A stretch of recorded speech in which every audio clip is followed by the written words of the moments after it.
Hi, I'm Massey and I'm the Chief Scientific Officer here at entX, and I lead our IsoMedica medical isotopes pillar. So my job is to take quite a technical, complex field with thinking radiochemical processing, isotope supply chains, production systems, and translate those into something commercially useful, scalable, and investable. And I'd like to stress that this is definitely not something that is a solo effort, it's not siloed. And what gives me really great confidence in what we're building is our amazing team around this. And we've brought together people with real expertise across nuclear science, radiation safety, manufacturing, engineering, and automation. And across entX and our partners, this isn't really just about proving something in the lab.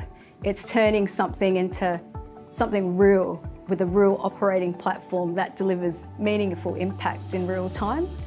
And that matters because success here isn't just about good science, it's about sustainable delivery at scale for those people that really need it. And that's why we're really focused on moving from proof of concept into something that's proven, that's customer driven, and that's reliable. I'll start where Bryn left off in episode 1 with the scale of the radiopharma, so radiopharma growth. And radiopharmaceuticals are one of the most exciting and fastest growing areas in precision oncology today. And importantly, the underlying clinical demand is already quite significant. And so to put that into perspective, around 10,000 hospitals worldwide are using medical isotopes, which support around 40 million procedures every year. And that market is scaling quickly. And that is also projected to grow roughly from $20 billion to 32 billion by 2028. And this growth really reflects a fundamental shift in clinical need, not just in cancer care, but also across cardiac and chronic disease management. And so supporting this growth really depends on a number of factors. And the biggest one here is radioisotope availability.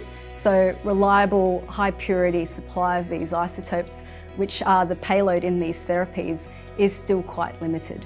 That supply gap is exactly why IsoMedica exists, and our motivation is building a sovereign, secure and reliable supply, because in this space you just can't afford the uncertainty.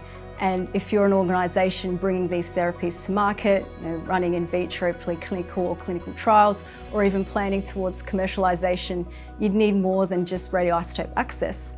You need a supply that you can plan around, and we are seeing what happens when that isn't there, with companies falling short on securing these radioisotopes, which highlights the challenge in practical terms.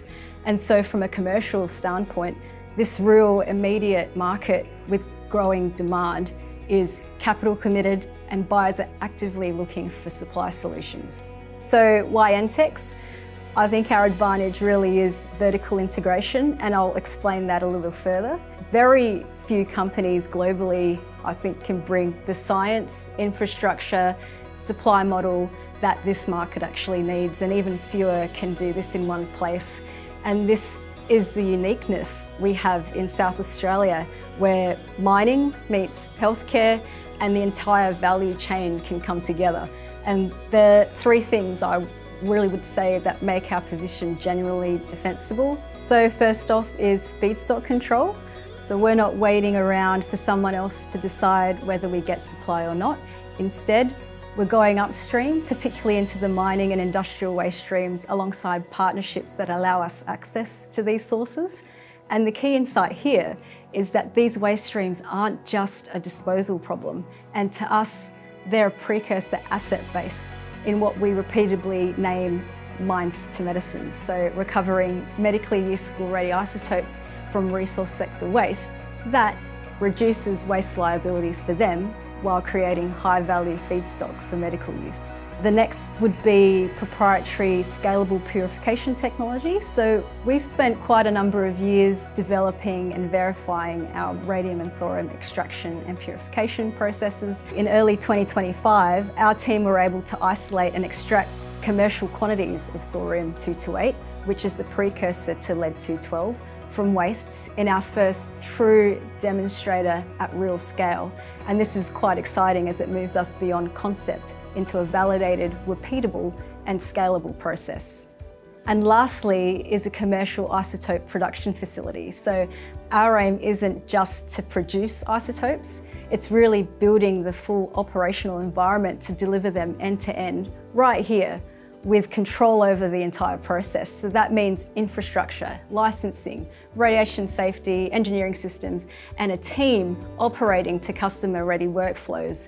And so this isn't just IP, it's IP in motion, backed by capability, which is what I would say is significantly harder to replicate. And that's what enables us to build Australia's first dedicated alpha therapy isotope manufacturing facility, which is also our edge.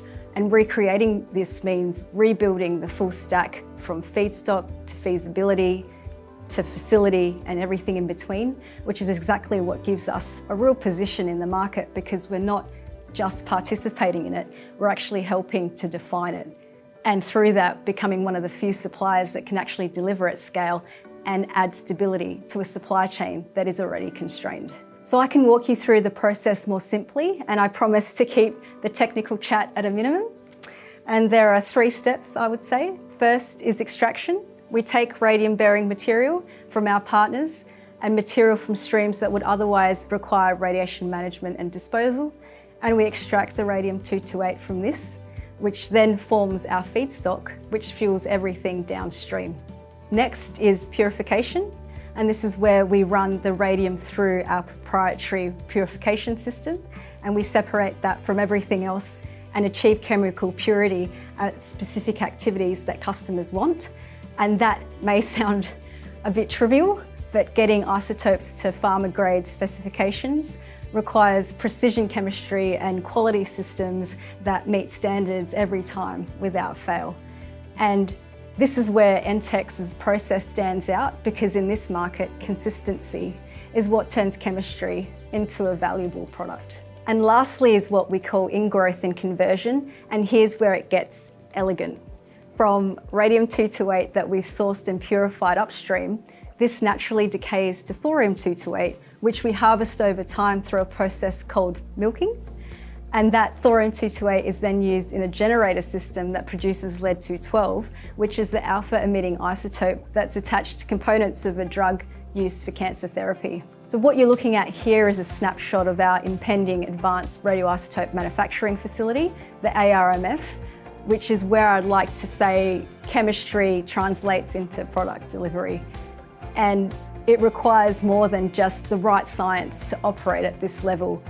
You would need purpose-built infrastructure like hot cells and shielded enclosures to work with radioactive materials safely. You'd need automatic dispensing and packaging systems to maintain consistency and reduce operator dose. And you'd need radiation protection tools to confirm our operators remain well within the regulatory limit at all production volumes, as well as waste management pathways, analytical capability, quality management systems, and that's all underpinned by a licence from our radiation regulators, which is the South Australian Environment Protection Authority. And I want to sit with that for just a moment, because it highlights something really important from an investor perspective. And every single one of these requirements is a barrier to entry. You've got your hot cells, which are millions of dollars in capital. Regulatory approvals, where expertise in the nuances of building a radiation compliant facility, and a trained workforce who really understand the process and safety requirements. And that, I would say, is quite rare, particularly in Australia. And we have these at entX. Realistically, this is a multi-year, multi-million-dollar exercise, even for well-funded competitors. So very few would say have this in place, and entX have actually brought all these pieces together to make this possible. Look, I have a really good feeling about 2026, and I honestly really believe that this is the year we're going to flip development into delivery. And what matters this year is that we're finalising our first stage production process, we're qualifying our equipment, we're bringing integrated processing and purification all in one platform, all under one roof, and online through the commissioning of our ARMF. We've also secured a dependable radium-228 feed pathway targeting gigabecquerel quantities, where our stage 1 milking and packaging process becomes our first commercial production line for market-ready thorium-228 and revenue generation. And probably just as exciting is the ability to support drug developers with lead-212 for preclinical programs through our own thorium-228. And we supported this initially late last year and plan to expand this offering into a dependable service that will move steadily towards supporting CROs and pharma partners with in vitro programs. And that's a step that can feed clinical trial supply from 2027 onwards. So do watch this space. So let me leave you with 5 takeaways. Firstly, this is a real growing market and the supply gap is real, and the window to establish a defensible first mover position in alpha isotope supply is open and it's ready. Secondly, entX is differentiated because we control more of that value chain, from feedstock access to purification technology to the production infrastructure. And this vertical integration underpins our commercial advantage. Third is that our process is designed for scale and repeatability. This matters because customers value reliability and not just scientific promise. Fourth is sovereign capability. So it's not just a policy talking point, it's a strategic and regulatory advantage. And in this constrained market, the trusted local infrastructure really carries commercial weight. Lastly, we're not talking about customers in the abstract. We have LOIs, supply and offtake agreements in place with commercial buyers, and 2026 is the year that we execute on them.